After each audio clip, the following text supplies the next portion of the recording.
sebelum pelajaran biologi kita pada hari ini dimulai, kita akan awali dengan doa. Untuk itu, mari berdoa menurut agama dan kepercayaan kita masing-masing. Berdoa mulai. Berdoa selesai. Nah, sekarang kita akan masuk dalam materi tentang keanekaragaman hayati Indonesia. Nah, sebelum itu Uci mau tanya, ada yang masih ingat apa arti dari biologi? Biologi kita masih ingat, Ci. Apa? Biologi itu terbagi menjadi dua kata, itu pertama bios yang artinya makhluk hidup dan juga logos yang artinya ilmu pengetahuan. Jadi arti dari keseluruhan itu adalah ilmu yang mempelajari tentang makhluk hidup. Iya, betul. Nah, keanekaragaman hayati ini dia mempunyai arti yang sama dengan biologi, yaitu kita akan mempelajari tentang keberagaman jenis makhluk hidup yang ada di Indonesia yang bisa kita lihat berdasarkan pengamatan atau observasi yang kita lakukan, baik itu di sekitar kita maupun pada saat kita sedang berada di luar. Nah, keanekaragaman hayati ini dia ada 3 tingkatan. Pertama ada keanekaragaman hayati tingkat gen. Jadi keanekaragaman hayati tingkat gen ini merupakan faktor penentu dari sifat keturunan dari gen. Dan gen ini dia terdapat di dalam lokus kromosom. Di dalam tingkat gen ini dia merupakan variasi yang terdapat dalam satu spesies. Contohnya itu pada mangga. Pada mangga itu kan dia ada macam-macam, baik itu dari bentuknya, rasanya, seperti apa Cindy? Seperti mangga dodol, Venda, mangga harum manis. Selain itu ada mangga apa? Ada mangga madu. Ada mangga lilin, mangga golek. Iya. Nah, itu merupakan salah satu contoh dari keanekaragaman hayati tingkat gen. Juga ada contoh kalau pada manusia bisa kita lihat dari keturunan orang tua kita. Kalau misalkan orang tua kita rambutnya lurus, ada yang keriting, nah pasti keturunannya itu pada anaknya juga akan mendapat rambut yang lurus atau keriting karena merupakan sifat penurunan dari orang tua kita. Nah, yang kedua ada keanekaragaman hayati tingkat spesies atau tingkat jenis yang merupakan variasi dari antar spesies yang ada di dalam ekosistem. Nah, misalnya di dalam satu genus atau dalam satu family itu, dalam tingkatan taksonominya itu kita boleh lihat DP tingkat variasinya itu lebih tinggi. Nah, DP contoh, kalau pada genus Panthera, dia itu ada harimau, ada macam tutul. Nah, kedua dari jenis tersebut ini dia walaupun memiliki ukuran, bentuk tubuh, serta warna bulu dan tipe loreng, tetapi mereka memiliki lingkungan hidup yang berbeda. Nah, contoh lainnya itu juga ada terdapat pada makanan seperti pada kacang. Nah, di ini ada kacang kapri, kacang kedelai, kacang tanah. Nah, selanjutnya dalam keanekaragaman hayati tingkat ekosistem. Nah, ekosistem ini merupakan interaksi antar hubungan timbal balik antar makhluk hidup dengan lingkungan yang dia tinggal. Nah, sekarang kita masuk dalam sistem klasifikasi makhluk hidup. Jadi, sistem klasifikasi makhluk hidup ini kita akan mempelajari tentang untuk mengelompokkan klasifikasi dari makhluk hidup seperti tumbuhan dan hewan atau juga mikroorganisme. Nah, cara penyusunannya itu dia harus memenuhi aturan-aturan dalam binomial nomenklatur atau yang disebut dengan sistem tata nama binomial. Nah, aturannya itu yang pertama, nama spesiesnya itu harus menggunakan bahasa Latin. Contoh bisa diambil pada hewan ular kobra. Nama bahasa Latinnya itu Najahaje. Dan terdiri dari 2 kata. Yang pertama yaitu nama genus Naja dan yang kedua yaitu penunjuk dari spesies yaitu Najahaje. Dan huruf pertama pada nama genus itu harus berhuruf besar. Kalau Naja berarti N-nya itu harus berhuruf besar. Kalau pada penunjuk spesies itu harus menggunakan tulisan dengan huruf kecil. Nah, nama genus dan penunjuk spesies ini kalau dalam penulisannya itu harus dibuat miring atau digaris bawahi. Jadi kalau mau tulis contoh Najahaje harus digaris bawahi atau di miring. Nah, selain itu, kalau sudah dapat DP bahasa Latin itu, orang juga harus taruh DP arti di DP belakang itu. Jadi sambil aja HJ, DP arti dan itu ular kobra gitu. Nah, kalau DP tingkatan-tingkatan takson ini dia kan ada dua, pada tumbuhan dan pada hewan. Bisa dilihat di sini. Kalau pada tumbuhan dan hewan dia sama-sama dari kingdom lalu ke divisio, tapi kalau ke hewan dia filum. Dan selanjutnya ke kelas, ordo, family, genus dan spesies. Semuanya itu sama, hanya perbedaannya yang kedua yaitu habis kingdom dia langsung ke divisio, itu yang di tumbuhan, kalau hewan dia filum. Nah, persebaran garis yang ada di Indonesia itu dia ada dua garis. Yang pertama itu ada garis Wallace, ditemukan oleh Alfred Russel Wallace. Nah, Alfred Russel Wallace ini dia seorang penemu garis Wallace yang dia mengadakan penelitian untuk mengadakan persebaran baik itu hewan dan tumbuhan yang ada di Indonesia.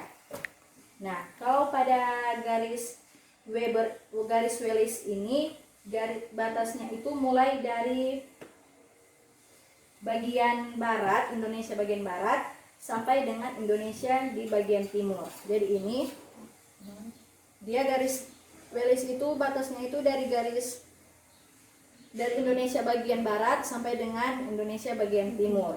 Kalau garis Weber itu batas penyebarannya itu baik hewan maupun tumbuhan dimulai dari Australia sampai ke Indonesia bagian timur. Nah, kawasan dari Wallace ini dia ada meliputi wilayah Sulawesi, Kepulauan Maluku, Sumba, Sumbawa, Lombok dan Timur. Nah, masing-masing di tempat ini dia mempunyai hewan-hewan khas atau tumbuhan-tumbuhan khas yang ada di tempat-tempat tersebut. Ada yang mau bertanya?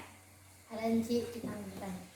Kalau hewan yang khas yang terdapat di Sulawesi Utara dan sudah dikenal oleh internasional, contohnya apa saja? Nah, yang paling terkenal itu kalau sampai ke internasional dia itu ada 3 yang paling terkenal, yaitu dia ada hewan anoa, burung mako serta hewan kera hitam atau juga ada babi rusa. Nah, hewan ini dia hanya ada di bagian Kepulauan Sulawesi dan dia tidak ada di bagian yang lain, hanya khusus ada di bagian Sulawesi dan merupakan salah satu hewan ciri khas yang ada di Sulawesi. Oke. Nah, Indonesia ini dia dikenal dengan sebutan megadiverse country atau negara yang mempunyai keanekaragaman hayati yang sangat tinggi. Selain ada Brasil dengan Zaire, karena negara-negara ini disebut dengan megadiverse country, sama yang tadi Inci bilang, mempunyai keanekaragaman hayati yang sangat tinggi. Nah, dari persebaran makhluk hidup di Indonesia itu ada 3 zona. Pertama itu zona orientalis atau wilayah barat Indonesia.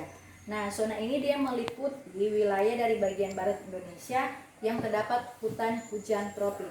Hutan hujan tropik ini merupakan bioma yang berupa hutan yang selalu basah atau hidup dan merupakan vegetasi yang paling kaya yang ada di Indonesia. Baik dari jumlah jenis makhluk hidup ataupun nilai-nilai sumber daya lahan yang ada di dalam hutan hujan tropis tersebut. Yang kedua, dia ada zona australis, yaitu wilayah bagian timur Indonesia. Kalau yang tadi kan orientalis, wilayah barat Indonesia. Kalau australis, wilayah timur Indonesia. Dia ini terdapat hutan dengan pohon-pohon yang rendah yang berada di daerah datar, seperti ada matoa. Dan jenis-jenis hewan itu memiliki hewan yang bermirip dengan yang ada di benua Australia, yang terdiri atas mamalia baik yang berukuran besar maupun kecil, yang ada juga hewan yang berkantung. Ada yang tahu hewan berkantung itu? Ada. Hewan apa? Kanguru tuh. Nah, iya, hewan kanguru. Nah, selain itu, selain ada hewan kanguru juga. Di salah satu zona Australis ini ada jenis burung yang memiliki beragam warna, seperti burung cendrawasih yang terdapat di berbagai macam tempat di bagian Papua dan juga ada di bagian Maluku. Dan yang ketiga yaitu zona peralihan atau wilayah tengah dari Indonesia. Nah, zona peralihan ini dia berasal dari zona orientalis dan zona Australia, jadi dua-dua dia sama. Dan terdapat hewan yang lebih mirip dengan tumbuhan yang ada dari zona Australia. Selain itu, Indonesia di bagian sama yang tadi sotanya kan ada hewan-hewan khas di situ seperti anoa. Itu merupakan hewan khas yang ada di Pulau Sulawesi.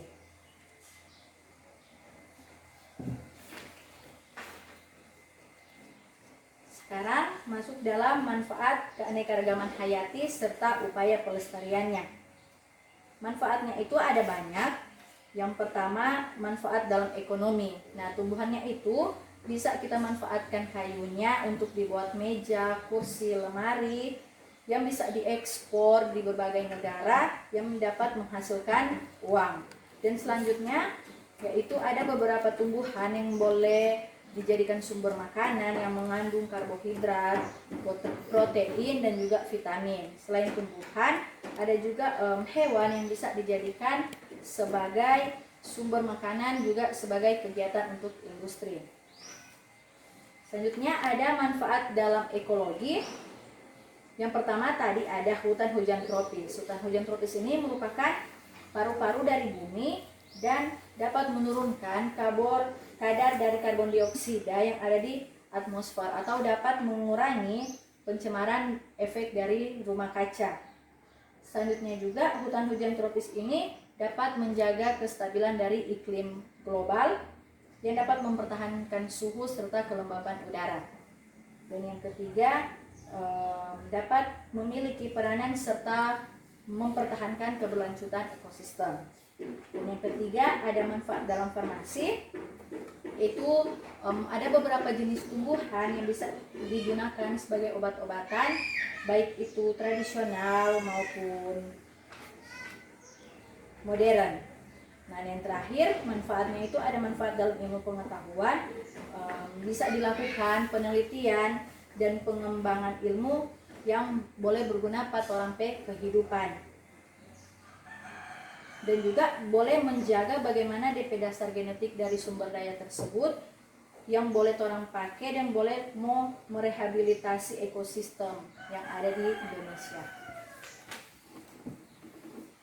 Nah, sekarang kalau dari upaya untuk pelestariannya itu dia ada dua. Yang pertama pelestarian in situ. Nah, pelestarian in situ ini dilakukan tempat hidup atau tempat habitatnya itu asli. Contoh itu taman nasional dan cagar alam, dia kan memang so terbentuk, memang so ada. Dan selanjutnya pelestarian secara ex situ, dia pelestarian keanekaragaman hayati baik pada hewan maupun pada tumbuhan yang dengan cara orang keluarkan dorang dari dorang ke tempat asal tersebut, orang terus bisa dibuat kebun koleksi atau kebun plasma, nutfah, kebun botani, raya dan kebun binatang. Salah satu contoh itu ada Pulau Komodo. Jadi orang kasih keluar dorang supaya dorang tidak mau punah. Jadi dorang bikin ini pelestarian ex itu supaya dorang itu tidak jadi hewan yang punah. Enci mau tanya, kan tadi Enci sudah menjelaskan tentang upaya-upaya pelestarian keanekaragaman hayati. Ada dua, in situ dan juga ex situ. Nah, yang ingin saya tanyakan, kita kan sebagai generasi muda. Nah, bagaimana cara yang paling sederhana atau upaya yang paling sederhana yang bisa kita kontribusikan untuk menjaga kelestarian keanekaragaman hayati khususnya yang ada di Pulau Sulawesi? Saya akan mencoba menjawab pertanyaan dari Cindy. Nah, jadi salah satunya itu ada di Taman Nasional Bogani Nani Wartabone. Dia ada di tempat kota-kota Mobagu. Jadi orang boleh mau berdistribusi di sana dengan orang-orang yang bekerja di sana pun melakukan pelestarian atau menjadi relawan untuk menjaga atau memelihara tumbuhan-tumbuhan dan hewan yang ada di tempat Taman Nasional tersebut.